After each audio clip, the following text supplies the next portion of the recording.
আসসালামু আলাইকুম। তোমরা কেমন আছো? জানি টেনশনে আছো। টেনশনের কিছু নাই। টেনশনের কিছু নাই। ডিইউ অ্যাডমিশন পরীক্ষার জন্য ফিজিক্সের উপর আমি একটা সাজেশন প্লেলিস্ট লঞ্চ করতে যাচ্ছি। যা তোমাদের উপকারে আসবে। ইনশাআল্লাহ এখান থেকে 10 প্লাস তোমরা কমন পেয়ে যাবে ইনশাআল্লাহ। যদি ভালো করে সবগুলা টপিক, সবগুলা অধ্যায় ভালো করে দেখে দাও, ইনশাআল্লাহ পেয়ে যাবে। এবং আমরা সবগুলা অধ্যায় 10 থেকে 15 মিনিট, হাইস্ট 20 মিনিটের মধ্যে আমরা শেষ করে দেব ইনশাআল্লাহ। এখন আসি আমরা ভেক্টর। আজকে আমরা আলোচনা করব ভেক্টর নিয়ে। ভেক্টরে মূলত আসবে ২ টা টপিক। ইম্পোর্টেন্ট অনলি ২ টা টপিক। এই ২ টা টপিক যদি আমরা শেষ করতে পারি তাহলে ইনশাআল্লাহ ১ মাস আমরা পেয়ে যাবো। একটা টপিক আছে যেটা লেস দেন ইম্পোর্টেন্ট, আমার ইম্পোর্টেন্ট না। আমাদের মূলত আসবে এই ২ টা টপিক থেকে। আমরা দেখি ২ টা টপিক। প্রথম ১ নাম্বার 1 টপিক থেকে ভেক্টর ও লব্ধি থেকে। ভেক্টর ও লব্ধি থেকে আমাদের একটা কোশ্চেন আসার সম্ভাবনা আছে অনেক বেশি। আমরা প্রথমত করব ভেক্টর রাশি কাকে বলে?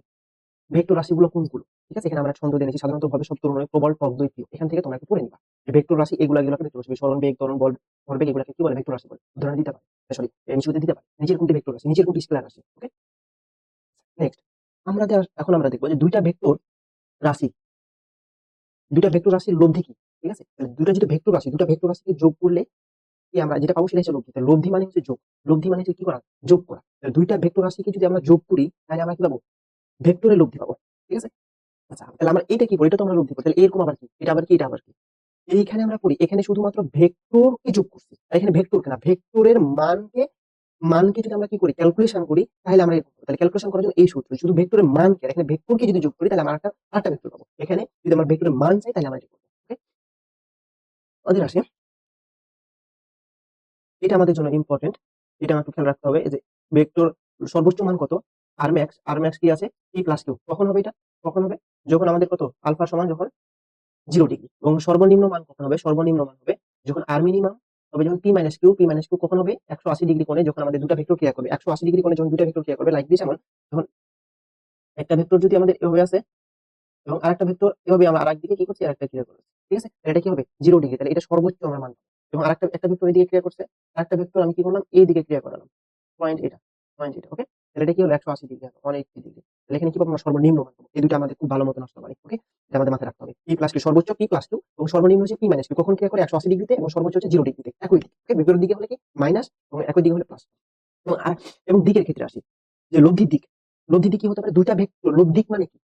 ভেক্টর যেহেতু করছে তাহলে অবশ্যই আমাকে দিক নির্ণয় করতে হবে। আর এখানে দিকটা আমরা কিভাবে নির্ণয় করব? কোণের মাধ্যমে। কোণ হচ্ছে একটা দিক। কোণ হচ্ছে একটা কি? দিক। ওকে? তাহলে আমরা মাথায় রাখবো যার সাথে অ্যাঙ্গেল সে হবে সিঙ্গেল। যার সাথে অ্যাঙ্গেল সে হবে সিঙ্গেল। তাহলে এখানে আমরা পি এর সাথেও আমরা কোণ নির্ণয় করতে পারি, কিউ এর সাথে কোণ নির্ণয় করতে পারি। তাহলে যেটা যার সাথে কোণ করব তাকে আমরা সিঙ্গেল রাখবো। যার সাথে অ্যাঙ্গেল তাকে রাখবো আমরা কি? সিঙ্গেল। আর যেহেতু tan থিটা tan, তাহলে tan মানে কি? sin by cos। তাহলে উপরে কি নিব? sin নিচে cos। উপরে sin নিচে cos। tan মানে কি? sin বাই cos, তাহলে উপরে sin নিচে cos। আমরা এটা আসি, যদি p ভেক্টর এবং q ভেক্টর যদি সমান হয় এবং লব্ধিও যদি কি হয়? সমান হয় তাহলে তাদের ২ টা ভেক্টরের মধ্যবর্তী কোণ কত হবে? ১২০ ডিগ্রি। p সমান q সমান r। ২ টা ভেক্টর এবং লব্ধিও যদি পরস্পর সমান হয় এবং তাদের মধ্যবর্তী কোণ কত হবে? ১২০ ডিগ্রি। এখান থেকে প্রশ্ন আসতে পারে কি হবে? যে কি দিয়েছে? যে ২ টা ভেক্টর এবং কি লব্ধি সমান। এর মধ্যবর্তী কোণ কত? ১২০ ডিগ্রি। যদি বলো ২ টা কোণ ২ টা ভেক্টর পরস্পর সমান এবং তাদের মধ্যবর্তী কোণ ১২০ ডিগ্রি। তাহলে লব্ধি মান কত হবে? ওই ভেক্টর দ্বয় সমান হবে। তাহলে r, তাহলে এই ভেক্টর যেটা মান r এর মান সেটা। এখান থেকে আমাদের এমসিকিউ আসতে পারে। Okay fine. আরেকটা দেখি, p + q সমান যদি a + b সমান a - b হলে ভেক্টর দ্বয় পরস্পর কি হয়? লম্ব হয়। তার মানে তাদের মধ্যবর্তী a এবং b এর মধ্যবর্তী কোণ 90 ডিগ্রি হবে। ওকে? এটা আমরা মাথায় রাখবো। a আর b এর মধ্যবর্তী কোণ কত? 90 ডিগ্রি। আরেকটা এখানে রেঞ্জ, ভেক্টর মানে কি? লব্ধির রেঞ্জটা মাথায় রাখবো। লব্ধির রেঞ্জটা কি হবে? আর মিনিমাম থেকে আর ম্যাক্স পর্যন্ত একটা লব্ধি ক্রিয়া করতে পারে। মানে তার লব্ধির মানটা কতটুকু পর্যন্ত সীমাবদ্ধ? আর মিনিমাম থেকে আর ম্যাক্স পর্যন্ত। তো আর মিনিমাম এর চাইতে কি হবে না? ছোট হবে না এবং আর ম্যাক্স এর চাইতে বড় হতে পারবে না। লব্ধির মানটা আর মিনিমাম এর চাইতে ছোট হতে পারবে না এবং আর ম্যাক্স এর চাইতে বড় হতে পারবে না। ওকে? আমরা পরবর্তী সবগুলো আমরা কি দেব? উদাহরণ দিতে পারি। এখন আসে আরেকটা, যে p ও q ভেক্টর পরস্পর কি আছে? লম্ব যদি হয়। পরস্পর কি যদি হয়? ভাই লম্ব যদি হয়। p ভেক্টর এবং q ভেক্টর পরস্পর যদি লম্ব হয়। দ্যাটস মিন যদি একটা কি দিয়েছি? একটা ভেক্টর এটা এবং আরেকটা ভেক্টর এটা। তাহলে এটা যদি আমাদের p ভেক্টর হয়, এটা যদি আমাদের q ভেক্টর হয় এবং ২ টা ভেক্টরের মধ্যবর্তী কোণ কত ভাই? 90 ডিগ্রি। আলফা সমান কত ভাই? আলফা সমান হচ্ছে 90 ডিগ্রি। ওকে? তাহলে এখান থেকে লব্ধির মানটা কি যাবে? এই ২ টার মধ্যে বরাবর কিছু একটা যাবে। এটা হচ্ছে আমাদের কি r। r এর মানটা কি দিব আমরা ভাই? r সমান √p² + q²। এটা কি? এটা কি? সমান √p² + q²। এটা আমরা মাথায় রাখবো। এটা অন্যভাবে না, এটা অনেক ইম্পোর্টেন্ট। এটা অনেকভাবে আসতে পারে। এখন দেখি, এটা আমাদের পরীক্ষার খাতাতে এভাবে না বলে আমরা এভাবে বলতে পারি যে একটা বল পূর্ব দিকে ক্রিয়া করছে, একটা বল উত্তর দিকে ক্রিয়া করছে। তাহলে বলো তো উত্তর এবং পূর্ব মধ্যবর্তী কোণ, একটা বল এ বরাবর ক্রিয়া করছে, একটা বল এ বরাবর ক্রিয়া করছে, একটা বল আমাদের যাচ্ছে এই পূর্ব দিকে, একটা বল যাচ্ছে উত্তর দিকে। তাহলে কি হচ্ছে আমাদের? এই যে মধ্যবর্তী কোণটা কত? ৯০ ডিগ্রি। তার মানে কি? এরকম আসবে। এটা উত্তর পূর্ব হতে পারে। আর পূর্ব দক্ষিণ হতে পারে। পূর্ব দক্ষিণ। হ্যাঁ? পূর্ব দক্ষিণ, পূর্ব উত্তর, উত্তর, পূর্ব, পশ্চিম, পশ্চিম, উত্তর, দক্ষিণ, পশ্চিম, দক্ষিণ এরকম আমাদের হতে পারে। ঠিক আছে? তাহলে তার মানে কি যে আমাদের মধ্যবর্তী কোণটা যেন কি হয় 90 ডিগ্রি হয়। তাহলে এইটা, ওকে? এইটা, এইটা হতে পারবে এবং পশ্চিম এবং কি দক্ষিণ হতে পারবে। ঠিক আছে? তাহলে এটা আমরা কিভাবে মনে রাখতে পারি? এটা আমরা দেখব যে যদি আরেকটা শর্টকাট আমরা দেখব। আরেকটা শর্টকাট। যদি পিথাগোরিয়ান যদি লম্ব বলে তাহলে আমরা কি করব এটা? পিথাগোরাসের আমরা কি করব? সূত্র ফেলবো এখানে। পিথাগোরাসের যদি অতিভুজ স্কয়ার সমান অতিভুজ স্কয়ার সমান কি ভূমি স্কয়ার প্লাস লম্ব স্কয়ার। এখানে আমরা একই জিনিসটাই ফেলছি ভাই। r সমান p square plus q square. তাহলে আমরা আমাদের কোশ্চেন যদি দেখি আমরা কখনো যে পিথাগোরিয়ান কি আছে ভাই? ত্রয়ী আছে। পিথাগোরিয়ান ত্রয়ী বলে দিয়েছে। পিথাগোরিয়ান এদিকে দেখো। পিথাগোরিয়ান যদি ত্রয়ী বলে দেয় তখন কেমন কি থাকবে ত্রয়ী? ত্রয়ী ৫, ১২, ১৩ এটা হচ্ছে পিথাগোরিয়ান ত্রয়ী। ঠিক আছে? ৫, ১২, ১৩ এদের মধ্যবর্তী কোণ কি হবে ভাই? এদের মধ্যবর্তী কোণ ৯০ ডিগ্রি।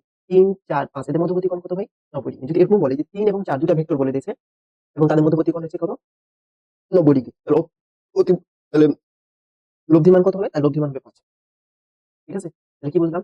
যদি পিথাগোরিয়ান ত্রয়ী হয় তাহলে আমাদের খুবই সহজ মধ্যবর্তী কোণ কত ডিগ্রি হবে? দুটা ভেক্টরের মধ্যবর্তী কোণ ৯০ ডিগ্রি হবে। বা যদি দুটা ভেক্টরের মধ্যে যদি দুটা ভেক্টর লম্ব বরাবর ক্রিয়া করছে, যদি আমরা দেখি ৩, ৫, ১২ তাহলে উপরটা কত হবে? ১৩ হবে। ৩, ৪ তাহলে উপরটা কত হবে? আমাদের লব্ধি কত হবে? ৫ হবে। আশা করা যায় বোঝা গেছে। ঠিক আছে? এবং আরেকটা জিনিস আছে আমাদের নিচে দেখো। এটা তো বললাম দুটা ভেক্টর পরস্পর লম্ব না। এটা হচ্ছে যে লব্ধিটা হবে কি যেকোনো একটা ভেক্টরের উপর লম্ব। এখানে লব্ধি হচ্ছে একটা ভেক্টরের উপর লম্ব। লব্ধি হচ্ছে একটা ভেক্টরের উপর লম্ব।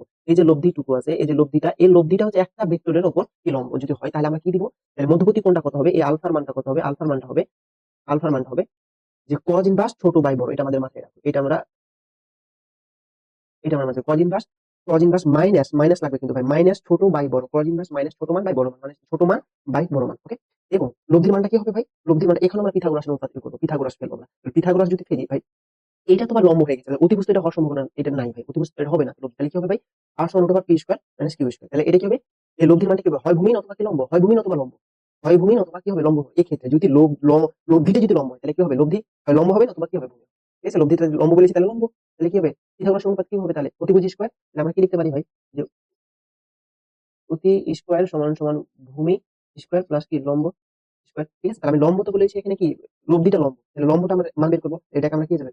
ওটা ভাই এই জিনিসটা আমরা করছি। আর কিচ্ছু করিনি ভাই। আমরা মান কোশ্চেন সলভ করি। দুটা ভেক্টর সরি দুটা বলের লব্ধির মান ৪০ নিউটন। বল দুটি পরস্পর ছোট এবং এত ওকে? কিছু দেখব না। আর কি আসবে? লব্ধি পরস্পর কি বরাবর ক্রিয়া করে? লম্ব বরাবর ক্রিয়া করে। আমরা কি অর্থায় গেছি? ৪০, ৩০ এবং লম্ব। তাহলে আমরা কি করেছিলাম? পিথাগোরাস ত্রয়ীতে করেছিলাম ৩, ৪ এবং ৫। তাহলে দেখো তো ভাই এবং লম্ব হতে হবে। মধ্যবর্তী কোণ কি ভাই? লম্ব। মধ্যবর্তী কোণ লম্ব। তাহলে আমরা খুব সহজেই আমরা সলভ করতে পারবো। মধ্যবর্তী কোণ লম্ব। বড় ৩, ৪, ৫ তাহলে কি হবে? উপরটা কত হবে আমাদের? এখানে কি কত বলছে? ৪ বলছে, এখানে ৩ বলছে। তাহলে কত? ৪০। এখানে ৪০ বলছে, এখানে ৩০ বলছে। তাহলে উপরটা কত হবে ভাই? ৫০ হবে। তাহলে দেখো ৫০ হবে। ঠিক আছে? আমার পিথাগোরাস ত্রয়ীটা আমরা আবার দেখাচ্ছি। যে পিথাগোরাস ত্রয়ী ৩, ৪, ৫ এটা গুণ ১০ দ্বারা গুণ করলে একই জিনিসই থাকবে ভাই। ঠিক আছে? যদি ৩ দ্বারা গুণ করি তো একই জিনিসই থাকবে। এটা আমাদের মূল বিষয়।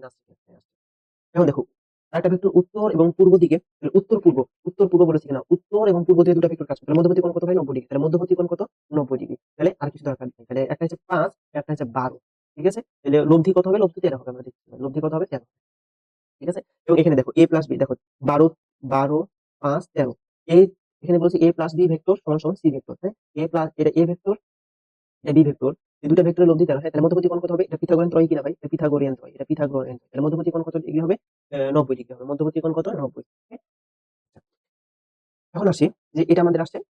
এটা আমরা যেটা মানে একটা উদাহরণ দিয়ে বলছি। এটা আমাদের ভেক্টর এরকম আছে। আমাদের ভেক্টর a, এটা আমাদের b, এটা আমাদের c। একটা ভেক্টরের কাজ করছে এভাবে, একটা ভেক্টর কাজ করছে এভাবে এবং আরেকটা যাচ্ছে এভাবে। এখন দেখো দিকগুলা দেখি। a b যাচ্ছে কোন b a যাচ্ছে কোন বরাবর ভাই? b a b a যাচ্ছে ওকে b এর দিক। তারপর কি প্লাস a c এর দিক। হ্যাঁ ঠিক আছে। এখন দেখো ভাই এটা কি দিক ঠিক দিকে যাচ্ছে না এটা ভুল বিপরীত দিকে যাচ্ছে। এটা আসলে হবে কিন্তু এটা চলে যাচ্ছে কোন দিকে ভাই? বিপরীত দিকে। তাহলে দিক উল্টা দিলে কি হতে হবে? দিক উল্টা দিকে ওটা মাইনাস দিতে হবে আমাকে। মাইনাস কি দিব আমরা? b c দিব। সমান সমান কত ভাই? 0। ওকে? সমান সমান 0। এটাকে একটা সমান করে লিখলে কি হবে ভাই? b a প্লাস কি তো এসি মাইনাস বিসি সরি সমান বিসি। ওকে? এখানে আমার এটাও আমরা সলভ করে দেখবা। এটা আমাদের সলভ দিক যদি আলাদা হয় তাহলে আমাদের কি দেব? মাইনাস দেব। দিক যদি আলাদা হয় তাহলে মাইনাস দেব। দিক আলাদা মানে মাইনাস। ওকে? এটা একটু সলভ করে দেখব। খুবই সহজ জিনিস। একটি ভেক্টরকে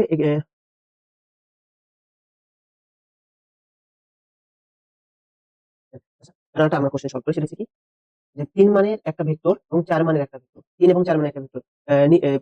লব্ধি ভেক্টরের মান নিচের কোনটি হবে না বলছে। কি হবে না? হবে না বলছে। ঠিক আছে? তাহলে লব্ধির মান কোনটা হবে না? আমরা জানি কি করেছিলাম ভাই? আমরা পড়ছিলাম এটা যে এই যে লব্ধির মানটা রেঞ্জটা কত? মিনিমাম থেকে max পর্যন্ত। মিনিমাম এখানে কত হবে? ৩ এবং ৪ যোগ করলে কত হবে? ৩ এবং ৪ যোগ করলে হয় ৭ এবং ৩ এবং ৪ থেকে ৩ বাদ দিলে হয় ১। ১ থেকে ৩ হয়। তাহলে ১ থেকে ৭ পর্যন্ত। তাহলে ১, ২, ৩, ৪, ৫, ৬, ৭ এই মান ৭ টা আমাদের হতে পারে। বাকি আর কোন মান লব্ধি হওয়ার সম্ভাবনা নেই। এই এই ৭ টা মানের মধ্যে লব্ধি হবে। কারণ লব্ধি ভ্যারি কেন করবে? কারণ কোণের উপর ভ্যারি করবে। ঠিক আছে? কোণের উপর ভ্যারি করবে। তাহলে এটির ভিতর এটির বাইরে যা আছে সবগুলো আমাদের কি হবে? ভুল হবে। তাহলে ০ হওয়ার সম্ভাবনা নাই। এখানে ০, ০ হবে না। ওকে? এবার আরেকটা জিনিস বলছি আমরা। মধ্যবর্তী কোণ আমরা দেখে ফেললাম। মধ্যবর্তী কোণ তো আমরা নির্ণয় করছি। এখান থেকে দেখে ফেললাম।